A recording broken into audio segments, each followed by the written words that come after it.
Hello, everybody. This is Rob Fredette with the podcast HodgePodge, and welcome back for another episode. My guest today is Jared Maxwell.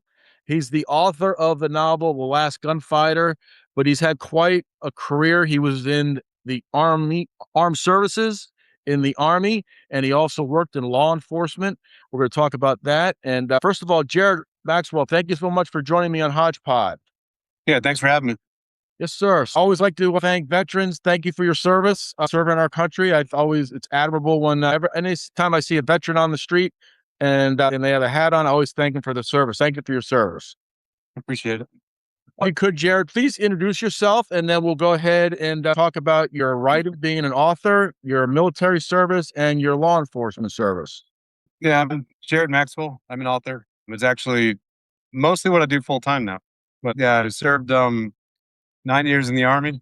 Added that, I did 35 months in combat and then 11 years law enforcement after that. So how did you get into the, when you decided you want to go to the Army? Did you want to go to college, or how did you get into the branch of Army? So my graduating year from high school was 2002. So the September 11th attacks, they happened in my senior year, September 11, 2001. So the 2002 graduating class for most of the country was considered the military class because that drove a lot of people to join the military. So that was mostly my reason. I started doing some research, deciding what I wanted to do. And, I'm from New York originally. So one of the things that I wanted to do was go in the Army for that reason. So I wanted to do frontline work, and that's what I went into in the Army. That is unbelievable. I can't believe it's going to be 25 years since September 11th. And I still remember that day like it was yesterday, where I was when it happened. Do you remember where you were when it happened? Yep. So my senior year in high school, I was in a work study program where basically they're kind of getting you ready for the real world is what they said. So basically half the time you're in class, they have a classroom inside a hotel we were working at in Orlando, Florida. And then while you're doing that, you also work. So you're doing half the time studying, the other half working, and you do most of your work on your own to get your all of your senior projects done and everything at time. So there was an employee cafeteria at the hotel that we were in class at. We were in class, and then one of the teachers came in and said somebody just flew a plane into one of the Twin Towers. So naturally, the first thing all of us said was, "What an idiot!" Right? It sounds like an accident. Yeah. So we all went to the cafeteria to go watch the news, and then as soon as I sit down, I see the second plane hit it, and that's when it all clicked. Of course, everyone, I think the entire country felt that second plane hit when they realized what was happening. Yeah, I remember I was working in the food service business, and I was working at a certain Fortune 500 company in the cafe, and there were a bunch of people in the dining room around the television, like 20 or 30 people, and I'm like, what's going on out there? And we walked out there, and that's when the planes were hitting. It was a moment that's like etched in my brain and probably everybody's brain that was living at that time. But 25 years, man, Yep. there's going to be quite a remembrance this year, being the 25th year. It's still fresh in my memory. Is it yours? Oh, absolutely. I think about it all the time. So when you enlisted into the Army, was the I guess the motivation or the love of country to go serve in the Army? Yes, but there's also some level of anger that I think everyone had as a result. And that was kind of one of the motivating factors for a lot of us was like, no, we're all Americans. We're going to go over there and hunt down these bad guys. So I think that was more, yeah, it's patriotism, but it's also, it's kind of like a bloodlust almost. You know what I mean? Mm-hmm. Unbelievable. Unbelievable. I still can't believe 25 years. So you were in combat for almost 3 years. So what's it like being in combat? Are you always on edge? Or I've had military people who have served in the military, and I always ask, are you always on edge, or what is it like? It depends. I did 3 deployments and each one was very different. So, you know, some people will get deployed and they can work in a support role where they just kind of sit inside the base the entire time and they do work, which is it's important work, but they're not necessarily going to be out there in the danger zones all the time. My first deployment was more like kind of like that, but we were doing a lot of night raids and stuff like that. So we were doing a lot of work. So it was more like when we were actually out on mission, it was when we would feel on edge. But being back on the base wasn't too bad. Occasionally the base would get hit. Most of the time it was very inaccurate. But I can't say that was too intense. That was in Iraq in 2003. Now, out of the three deployments, my second one was probably the most relevant to everything. It's one that I can't stop thinking about my entire life, and that's my motivation for writing this most recent book that we'll talk about in a little bit. Mm-hmm. So that second deployment was like nothing I would have ever expected in modern day warfare, where we were actually living out there in those hostile environments. We actually set up outposts in the middle of the infiltration routes the Taliban were using in eastern Afghanistan. So our outposts were sitting right in the middle of their house. We're right in their backyard. And, we go out on patrols, we get shot at. We go on, we do any kind of infiltration anywhere we get shot at. We're back at the outpost and we get shot at there. I'm trying to sleep and we're getting shot at. So it was endless on that one. And everything about it just screamed like, Vietnam. Like it was very low tech and like the stuff that you would remember from those days in Vietnam, setting up traps and setting up mine traps and, trip flares and all that stuff. Third deployment was more like the first one where we were living on a base and doing missions out from the base.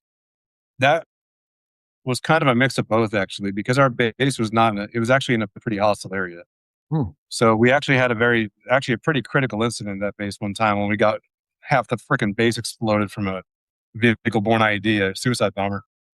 So that one, I'd say there was more of the edge, but still it was nothing compared to that second deployment.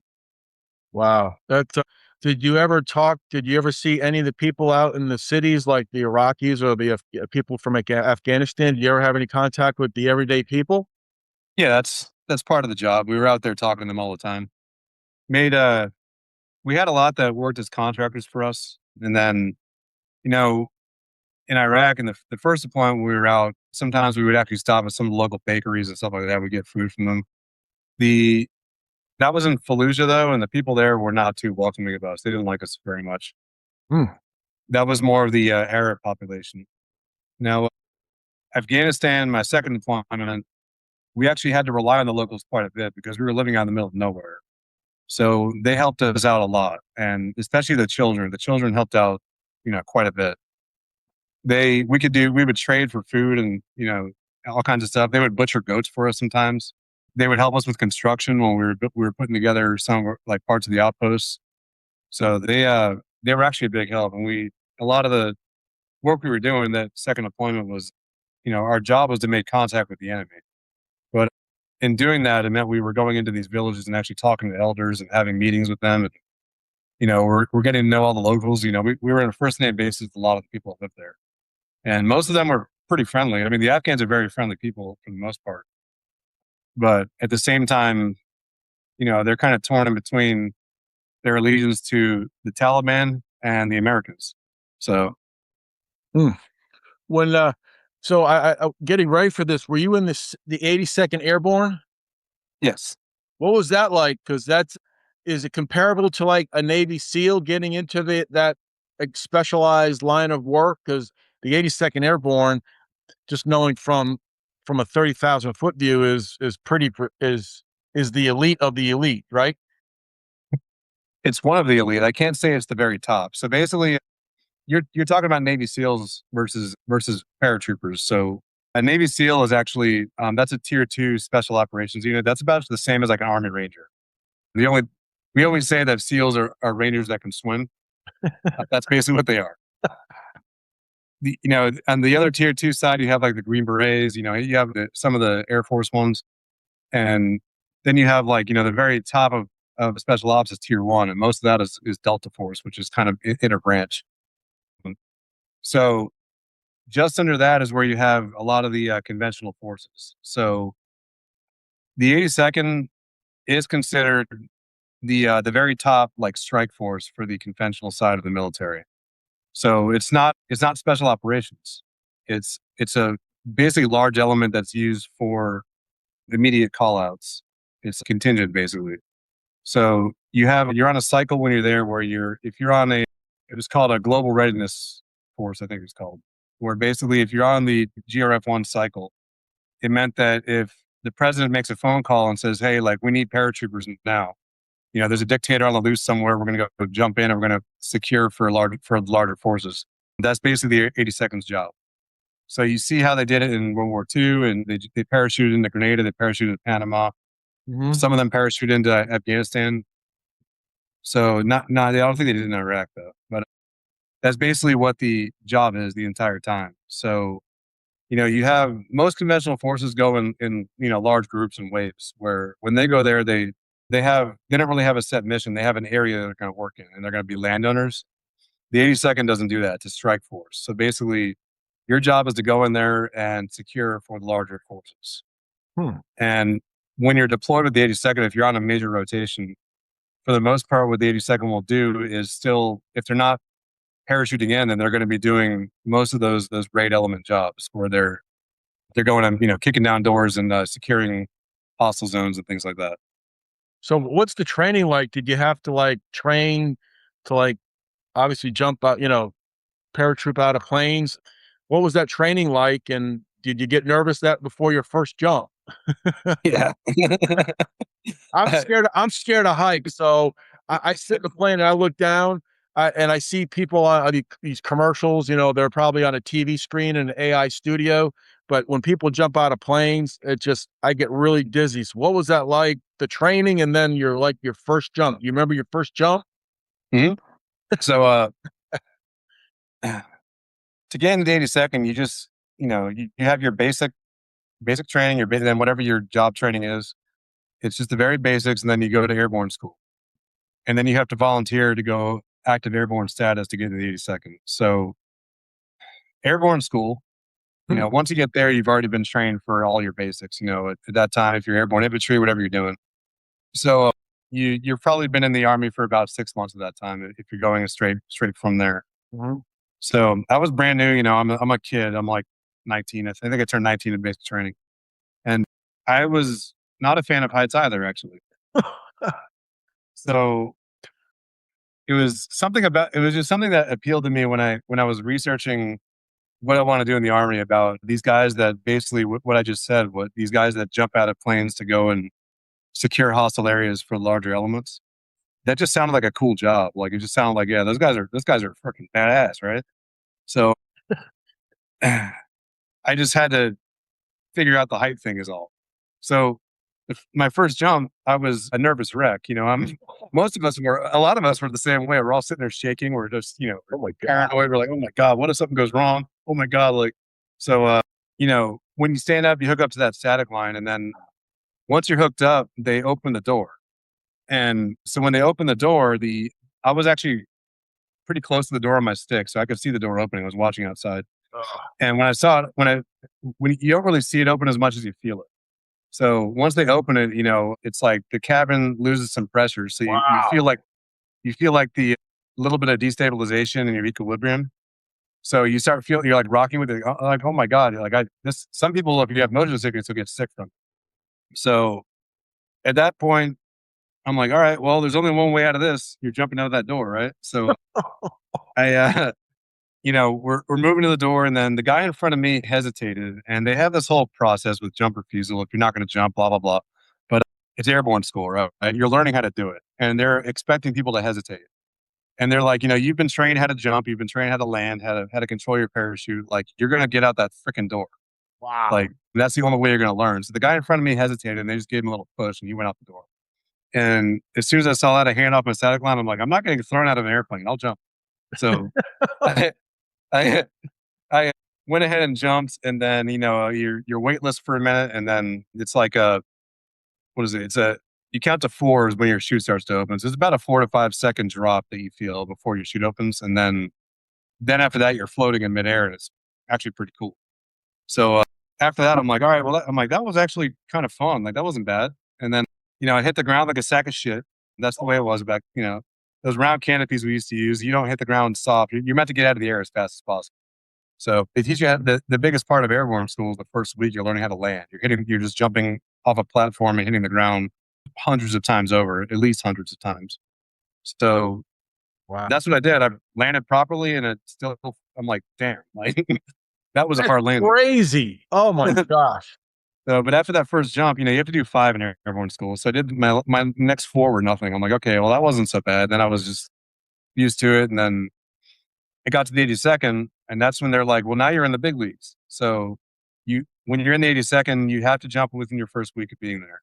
Wow. So I went, and that's a little bit different where now you're not just jumping to jump, you're doing training. So you're jumping in to do an operation. So you're jumping with a full load with your weapon and everything. So it weighs a lot more. Jeez. And your parachute is probably 30 something pounds. The reserve parachute is like 10 to 15 pounds. And then my rucksack was about 80 pounds. 80 pounds? Yeah, around 80. I weighed it before I went on that first jump. It was because I had to have sustainment for, I think it was a 2-day operation we were doing. So you have to have all your water and your food and everything and your sleeping gear. So yeah, about 80 pounds. Then I had my rifle that there was an M4 at the time. I think that was probably about 15, no, not even 8 pounds or something. But so that first jump in the 82nd was a little bit of a game changer. I'm like, all right, so like now I have real combat weight. And like when I stand up, at the time I was still 19. I'm skinny. I was a little guy when I first joined. I was a runner when I was a kid. So I was 160 pounds back then, I think, if that. So I'm like weighed down by this gear. So when I stand up, I'm like, all right. So now like all I want to do is jump out that damn door to get this weight off of me. That's all I want to do. And that kind of became the motivation after that. Wow. Do you feel the weight did you feel the weight of all your equipment and things when you jumped out, or was it, did you feel it, or did you feel it when you landed?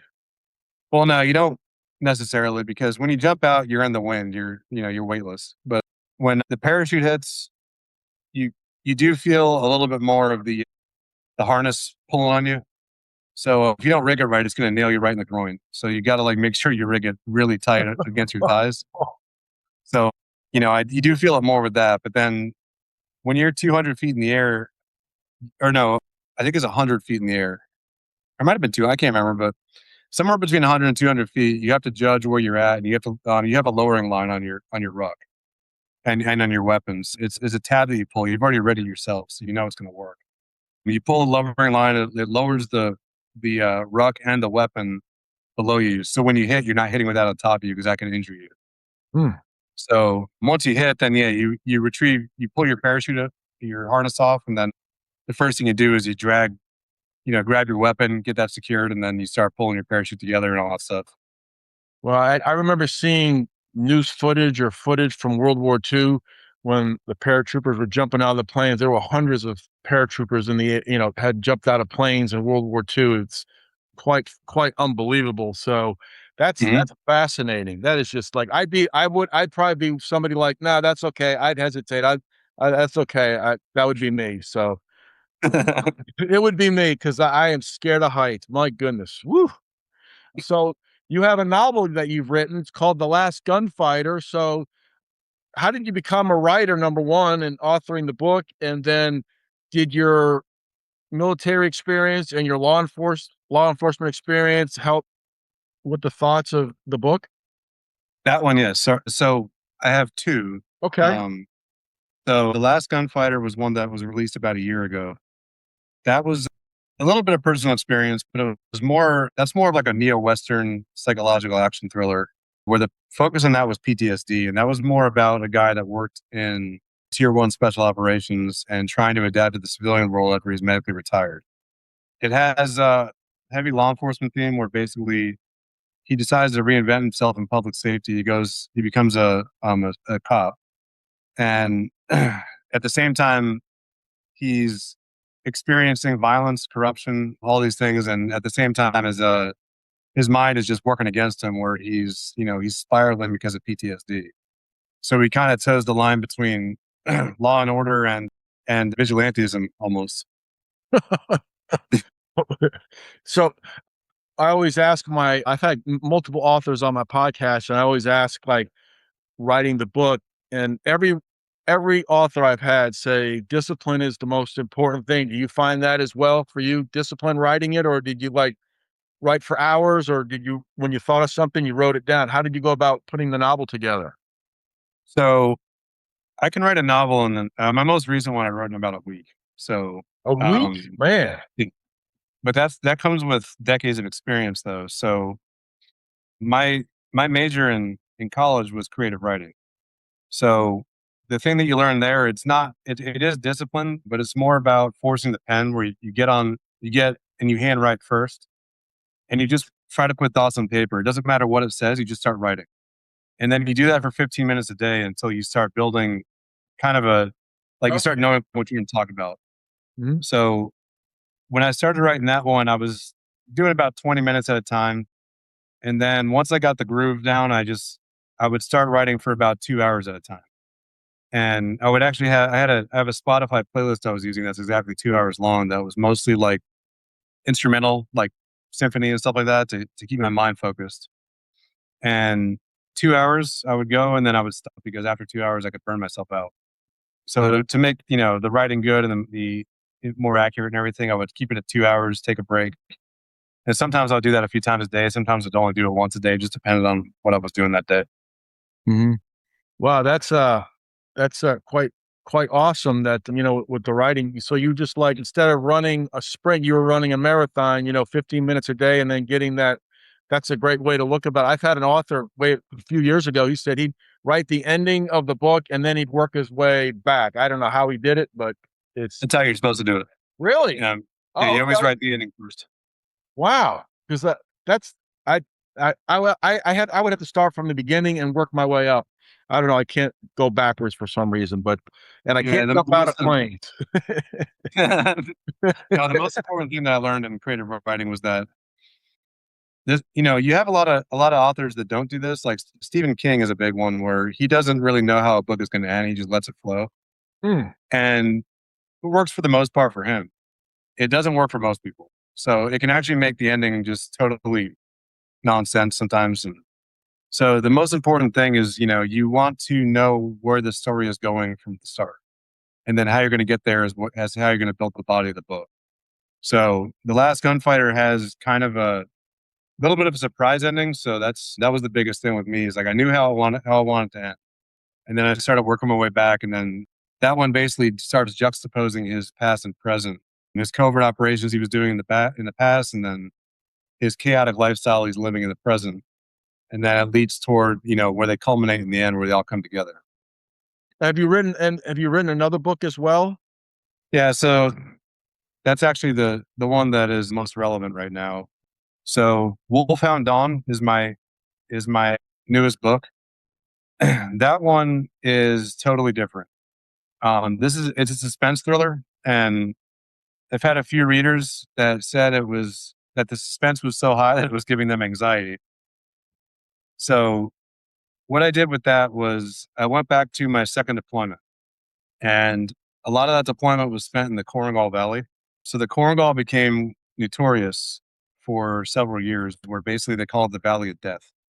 That place was insane. So when U.S. forces occupied it, it was kind of a quiet valley, but it's because the locals in there they owned it was only 6 miles long, 6 miles going southwest, and it's only about 2 miles wide. So it's a narrow, small piece of ground.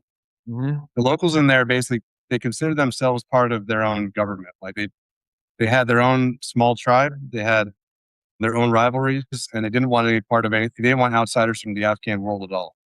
And the way that they functioned in there was they sold lumber because the valley is heavily forested. It's tons of like these like 100-foot tall spruce trees. Like it's completely forested in spruce, holly, and all kinds of other stuff. So they basically would cut down trees and then use the lumber to trade so they could actually keep an economy going inside their valley. And that was basically their sole source of income. U.S. forces were sent in there. It was actually my unit that was sent in there for this reason. was they had a timber embargo happening because the Taliban were using timber trades to fund weapons coming out of Pakistan. So they sent us in basically to establish an outpost on top of the lumberyard that the locals were using there for trade. And the people in that valley, I mean, think about it. You have foreigners that just went into your valley, and your sole source of income is now cut off because they just set up an outpost on top of your main source of trade, right? So they were immediately hostile, and it did not stop. So basically, it was mostly locals at the time. As to start, was locals. A few guys at a time would start like shooting at us and attacking us with small arms. Mm. And then when the fighting escalated, they drew outside support from the Taliban. They drew outside support from foreign forces, and basically this valley just became this vacuum of violence, where the more foreign fighters flowed in, the more violent it got. And it was actually exactly 20 years ago that we went in there. So March 2006 is when we went in. And by June, or about May, June 2006, the valley had officially become the single most violent pocket of Afghanistan. And it was only 6 miles long. Mm. About 60% of all incidents of small arms and firefights and all that stuff happening within those 6 miles in that valley. The casualties were just out of control. So basically, in 2010, the decision was made to withdraw from the valley because the cost was just too high. They were dumping resources into 6 miles that was going nowhere. We had dozens and dozens of service members that were killed. I think it was at least 42 that died, and then hundreds. I mean, at least 300 were wounded inside that valley. So it was clear that there was no end in sight there. These locals wanted us out. The Taliban were supporting them, and now it drew so much attention that it was like they had to get everyone out. So 2010 they pulled out, and basically what happened after that is the valley. The Taliban used it as propaganda to say this is a victory against the Americans. They went and took over what was left of the outposts that they were destroyed, started rebuilding them, and they basically turned this 6 miles into their Taliban stronghold. And all the foreign fighters, they had Arab fighters, they had Chechens, they had Uzbeks that were moving into this valley to basically set up a base of operations. And they were conducting operations out of the valley, and they knew that it became inadmissible to the U.S. government and to the Afghan government and to the U.S. military, where they knew that they could get away with it. So the U.S. military's response was, "It's inadmissible. So what we're going to do is we'll monitor from afar." Right? They started using drone strikes against the valley.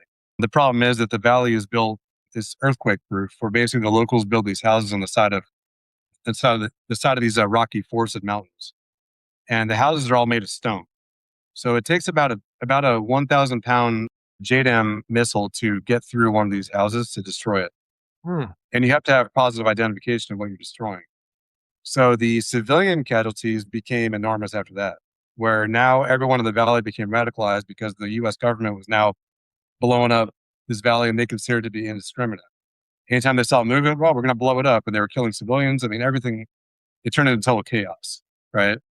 And it was now completely out of control of the Afghan government. It became, without a doubt, the most dangerous place on earth for anyone outside of that tribe to be, right?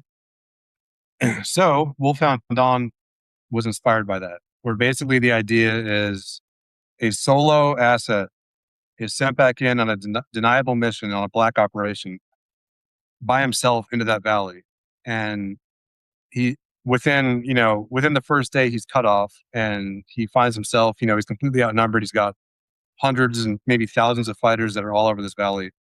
He's hunted alone, and it turns into a survival situation where it goes according to actual military SEER doctrine, the survival, evasion, resistance, escape, and also according to intelligence tradecraft. It's all based on real doctrine, where he's using survival techniques and evasion techniques to try and, at this point, complete the mission and get out and survive, and not get killed while he's being hunted by a massive force.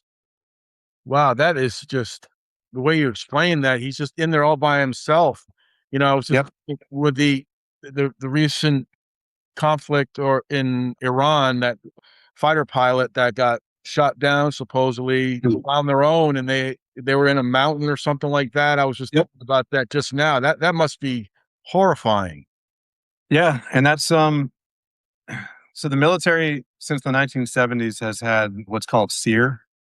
Anyone that's at high risk of being captured has to go through SEER training, especially pilots, some special operations, not all of them. They go through different levels of SEER, where the course was actually invented by a guy. He was a Green Beret in Vietnam named Nick Rowe. He spent, I think it was like 4 years in captivity in Vietnam, and he managed to escape at one point. And he became famous for it. And he actually invented the doctrine for SEER, and he created the school for it. So what he did was it's about a 3-week school where you learn wilderness survival. You have to memorize the U.S. military code of conduct. If you're out there by yourself, you have to know exactly what you're supposed to do and what you're allowed to say if you're captured.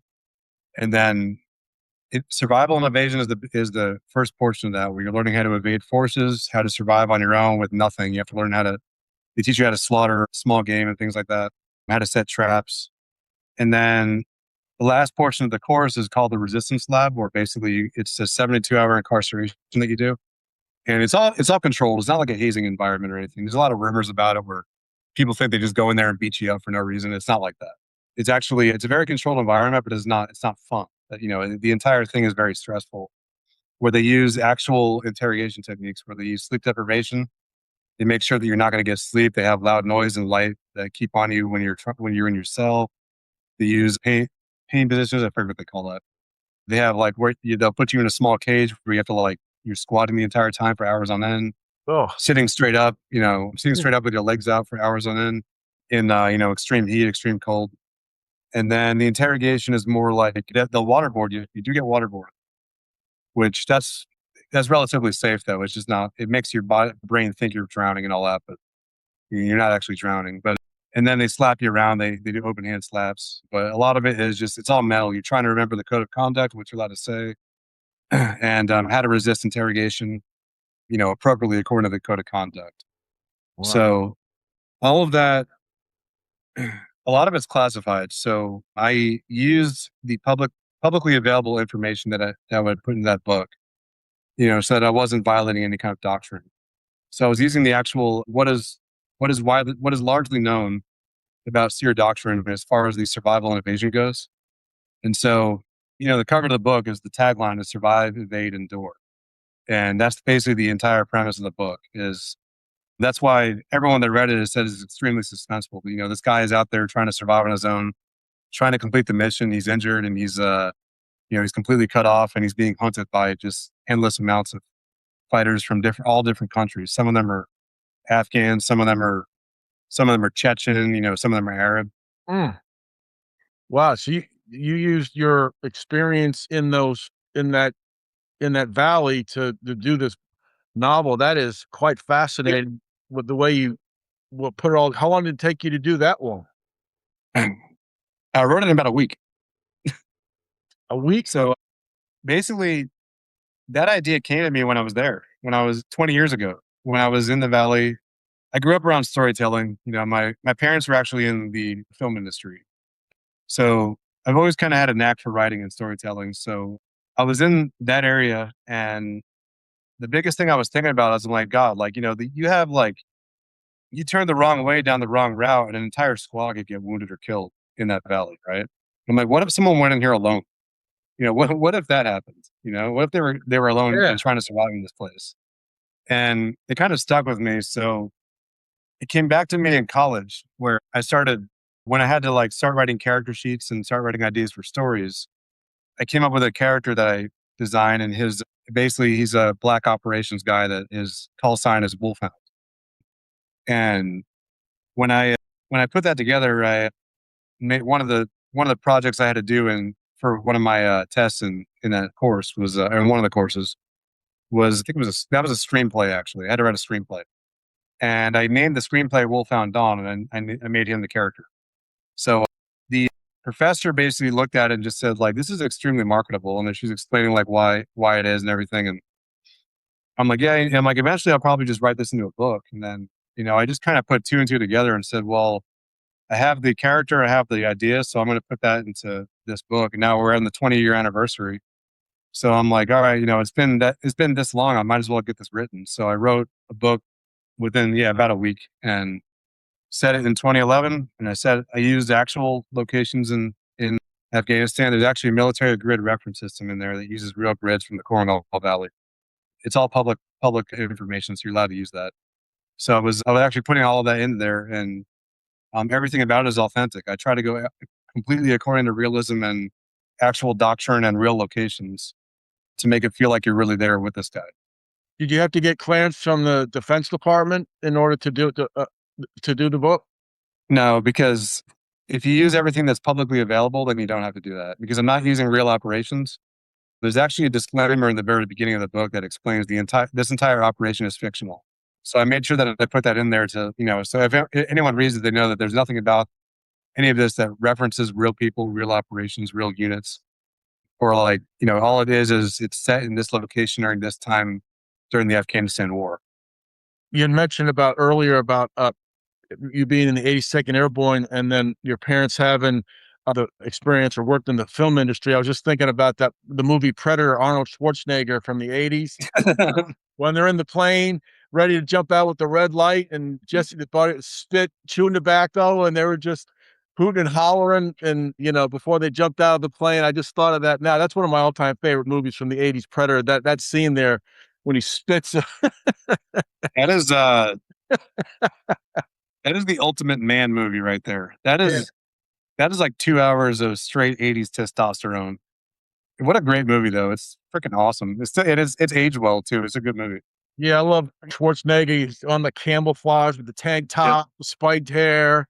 Man, he was just like, it was awesome. Just all the characters, and that every character they played with Schwarzenegger in that movie was perfectly casted for that movie. And Oh, it was. I've seen some videos from when that movie was made. And that's when Schwarzenegger was at his peak. I mean, he was unbelievable at that time, even before Terminator 2. And all the actors, he always took care of all the actors, made sure they were okay. They feed them, they go out, they smoke cigars. And that was a camaraderie on that set there. Cause I think they were really in the jungle doing that. Yeah, I saw the making of it. It looked like it was pretty intense to make it because they actually were. And then I know that they had a conflict at first with the monster where they didn't like the way it came out, and then I think they had Van Damme that was going to play it originally, and he just didn't like it. So I don't blame him. But so I think it was Stan Winston that they got together with to basically create a better looking monster, and he had, from what I remember, I think it was actually James Cameron that told him that he always liked the idea of a monster having the mandibles. Yeah. And so that's where the idea with he has the mandibles on his face, and it just looks terrifying when you see his face, right? Yeah. It was So, very terrifying. yeah. Yeah. The ending of the movie is great too. It's a classic movie. So Oh, it's classic. Yeah, I love it. And that has a lot of survival in it too. When he's on his own trying to set up traps and all that stuff. yeah, exactly. I'm gonna have to go back and watch that. It's been a few years, but it's You're on my. making me want to go watch it right now. I have Like, actually I have it on my digital library on my Apple digital library. I have to watch it this week. I'm gonna watch it. I am gonna watch it because definitely. Schwarzenegger was kick ass in that movie. So talk about, you were also in law enforcement as well after you're serving in the army. So what was law enforcement? What did you do in law enforcement? And I always ask people who've worked in laws, do you remember your first call? The first time, the first incident, or you had to report, you got a call and you said, "Hey, was it a domestic dispute or close to the first call, or your most Yeah. exciting call?" So I had so many that were crazy, and like the first call overall, it's hard to remember. I had a lot of critical incidents. So I mean, I do remember the first critical incident I worked that was pretty bad. I could talk about that if you want. Yeah, So I had been a cop for maybe a year, and we got dispatched to a fire in a trailer park. And when we got there, this entire trailer was ablaze. And out walked a guy. He was shirtless. He was a guy that I actually had arrested a couple weeks prior to this. He had an ICE detainer on him. He was supposed to be deported, and I guess he wasn't. So not sure why, but so he came out and he was high. He was on synthetic cannabinoids, and he shirtless and sweaty. So it's like, you know, someone that's shirtless and sweaty when they're going crazy is really hard to get a hold of, and they're slippery. Mm-hmm. So he was out of control, and he comes out, and the first thing I asked him was like who's in the trailer? Is anyone in there? And he's like, no, no one's in there. And then we start hearing there's kids in the trailer. There's kids in the trailer. So they start screaming. So the fire department got there, and they ran to the back of the trailer to try and breach the door to get kids out. And this guy ran over and started fighting with them. He started trying to keep them away from the door to not let them inside. And they found the door was barricaded. So they had to basically tear it apart to get inside. So they pulled the kids out. I think they were like maybe 2 and 3 or 3 and 4. They were toddlers. And there wasn't much left. They were charred. I mean, they were dead. So when they got them out, that's when the investigation starts. And what we found was basically what happened. This guy had a wife, and she had 2 kids of her own, and they had just had 2 babies. He was high, and the 2 kids, his stepkids, were in that back room. He barricades the door, and then he dumps gasoline on them while they're playing on a bed and lights them on fire. And then walks out and tells everyone, "Don't call the police. It's okay."